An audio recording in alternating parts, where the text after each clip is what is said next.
Hey everyone, Mr. here. This is guide for Kyoto, Yamagiwa, and Miyabi in reverse with the GR Supra Gr 4.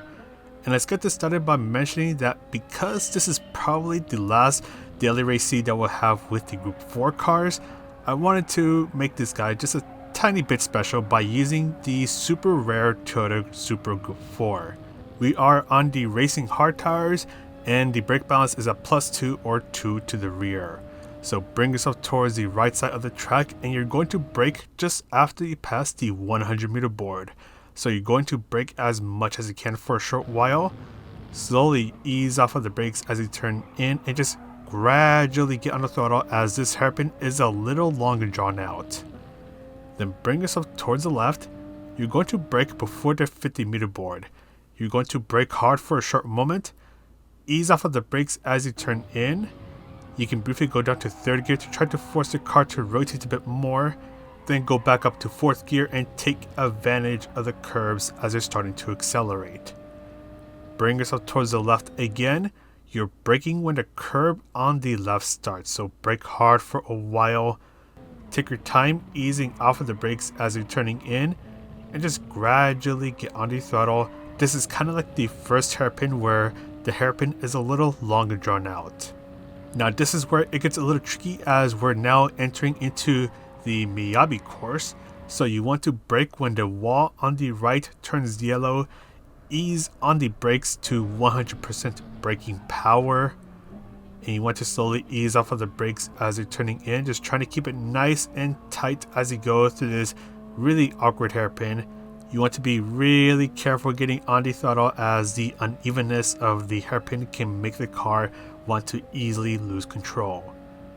Then bring yourself towards the left, and when the curb on the right is about to start, that's when you want to ease off of the throttle. If you're entering this turn a little too fast, you can just use a tiny bit of braking to adjust yourself, but you want to try to go alongside the curb.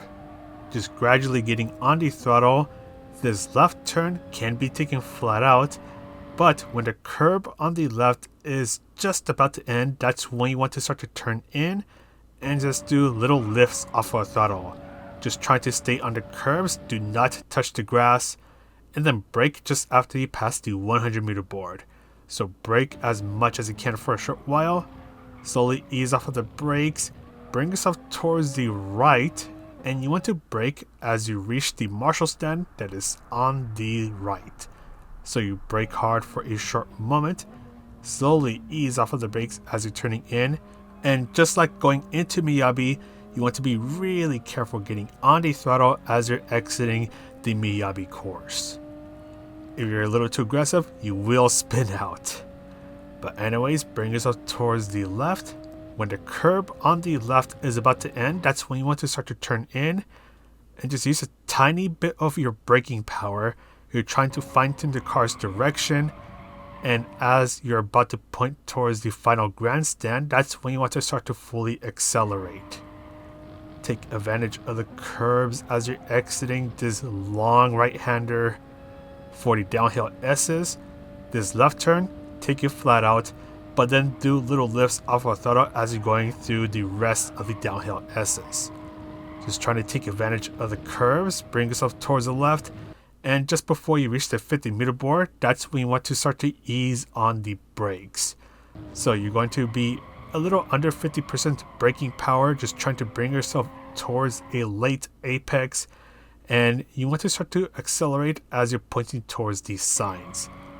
Just try to go for the late apex and just try not to touch the grass because it's really easy to do that and it's easy to lose momentum. But that is all for the lap guide. Let's go ahead and take a look at the strategies.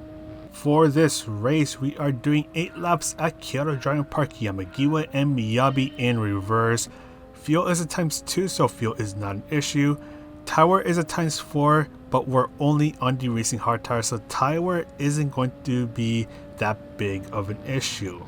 However, there is a mandatory pit stop, so you need to go to the pit stop one time so you don't get a 1-minute penalty after the race ends.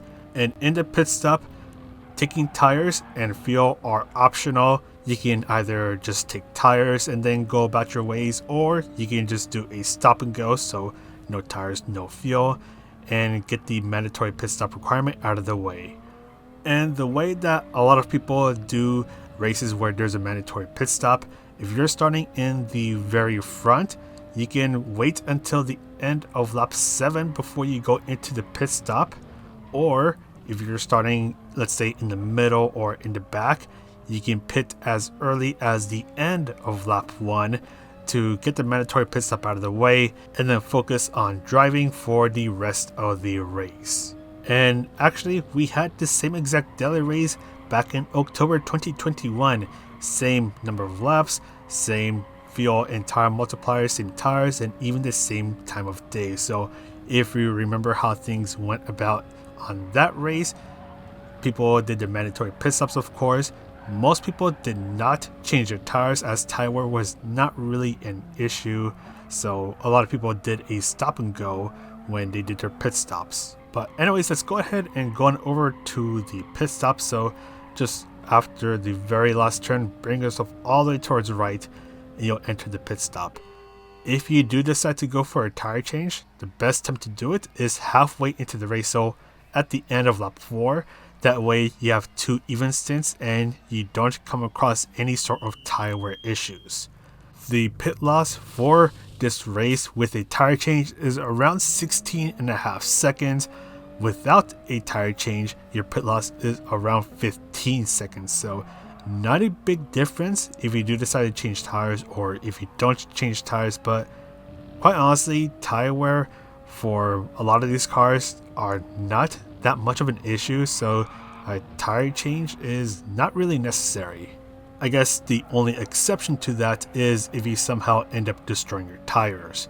But because a lot of these cars don't really destroy the tires with these kind of settings, you won't have to worry about needing a tire change. But anyways, 20 minutes and 17 seconds without the penalty with a 2:28.9. That was our fastest lap, so that's going to be our base time, and we're going to go ahead and compare it to not doing a tire change at all. So we're going to go ahead and click don't change for tires and no refuel, and we're just going to go ahead and wait for a while before our car arrives into our pit box. There we go. We're doing a stop and go, no need to do a tire change, and we're coming out of the pit stops a little faster, around 1.5 seconds faster than those who did do a tire change. And the thing is that with a tire change, you don't really benefit that much. With a tire change, it's not like the tire wear is catastrophically bad in this race. It's kind of slow, if I'm honest, and if you manage your tires well, then tire wear shouldn't even be an issue at all. And this is going to especially apply in cars like the Run-Up Megane Trophy and the Toyota 86, as those two cars are really light under tires, so tire wear is not an issue for them at all. And that's why those two cars are among the best cars for this race, as they are really good handling cars and they are really gentle under tires. You can also use the Ferrari 458, that's another good car to use. The Dodge Viper is surprisingly decent here. You can also use the Toyota Supra if you are a lucky son of a gun and have that car. You can also use it. Just be a little mindful of the tires and you should be fine. And for this race, and this is without doing a tire change, I'm also going to get a 20 minutes and 17 seconds with the fastest lap of a 2:28.934. So really close for both tire change and no tire change, but in my personal opinion, I think you're better off without going with a tire change. But that's all for this guide. Once again, make sure you do your mandatory pit stop, otherwise you're going to get bonked with a 1-minute penalty. But that's all for me. Thank you guys for the support. Thank you to Playseat for supporting your channel as well. This is Mr. MCA. Wish you a good race, and I'll see you in the next video.